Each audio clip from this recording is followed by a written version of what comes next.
ito guys, flex ko lang sa inyo itong travel bag na gamit ko. Napakasulit and very affordable din na ito mga mi. Sobrang dami niya na may ilalagay dito. Sobrang dami niya din pockets. Kaya hindi sama-sama yung mga gamit nyo. Dito sa harap pa lang meron siyang tatlo. And both side meron din siyang pocket. Pwede mo lagyan ng tubig, kundi kaya ng payo. And dito naman sa loob, pakita ko sa inyo. Yan, sobrang daming laman nito. Kasi, nag-travel. Staycation. Ayan. Pwede nyo din siya lagyan ng laptop dito, guys. Ayan. Kung gusto nyo lagyan or magdadala kayo ng laptop, pwede nyo po yan lagyan. And dito sa loob, kung gusto nyo sa loob yung inumin nyo para hindi naiinitan, pwede din. May dalawa siyang lagayan.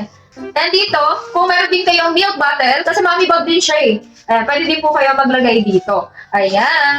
And mommy bag din to, pwede kayo magdala ng gatas ng baby. Insulator na din siya para mapanatiling mainit or room temperature lang yung milk nyo. Kung mapapansin nyo, no, yung tela niya napakakapal and kahit higaan nga ito ng inyong mga anak pag nasa travel kayo, very comfy dahil para siyang yung malambot po. And yung kanyang, kung bubuhatin mo naman siya, malambot din yung kanyang sa shoulder. And kung meron kayong travel pillow, no, pwede nyo din isabit dito. Pero yung sa akin nilagay ko is yung ipit ko. Eto guys ha, adjustable na din po siya. And tignan nyo naman yung stitches. Napakapulido. Ayan. Ang brand nga pala na itong bag ko is Pat.